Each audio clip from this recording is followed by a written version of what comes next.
હવે વાત કરીએ કચ્છની તો કચ્છમાં ગરમી અને તેજ પવનનો ડબલ એટેક જોવા મળ્યો। જિલ્લામાં ગરમ લૂના પવન ફૂંકાતા લોકો પરેશાન।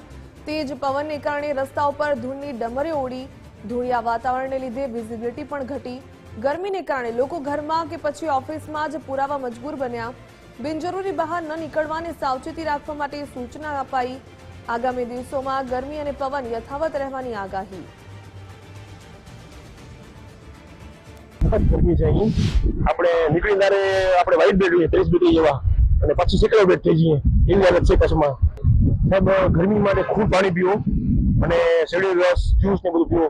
હું તો એમાં જ છું એટલે સતત પાણી પીવું છું અને સવારે વહેલો હું જમી લઉં છું, બપોરે લાઇટ ભોજન લઉં છું। તો થોડું ધ્યાન રાખવું પડે ગરમીમાં।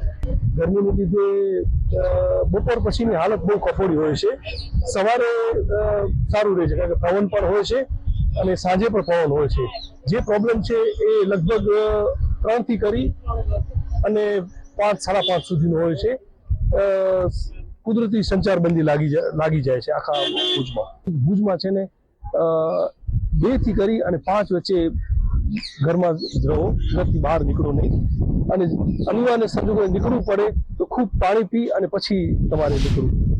સમગ્ર કચ્છ જિલ્લામાં ગરમીનું પ્રમાણ વધી રહ્યું છે। અત્યારે સીધા દ્રશ્યો ભુજ શહેરના અત્યારે હમીરસર તળાવ માર્ગના અત્યારે જોઈ શકાય છે। અહીં જોવા જઈએ તો લોકો ગરમીથી રક્ષણ મેળવવા અત્યારે ઠંડા પીણા પીવાનો આગ્રહ રાખી રહ્યા છે અને ખાસ કરીને જોવા જઈએ તો છેલ્લા 1 અઠવાડિયાથી ગરમીનું પ્રમાણ વધ્યું છે। તેની સાથે સાથે અત્યારે જોવા જઈએ તો અત્યારે પવનો પણ અત્યારે લાગી રહ્યા છે અને ખાસ કરીને લોકો ઘર બહાર નીકળવાનું પણ અત્યારે ટાળી રહ્યા છે। બપોરે 12 થી 4 વાગ્યા દરમિયાન સંચારબંધીનો માહોલ અત્યારે જોવા મળી રહ્યો છે। જોકે પવનના કારણે અત્યારે ગરમીમાં થોડી રાહત અનુભવાઈ રહી છે। કેમેરા રેહાન સાથે કૌશિક છાયા, ગુજરાત ફર્સ્ટ કચ્છ।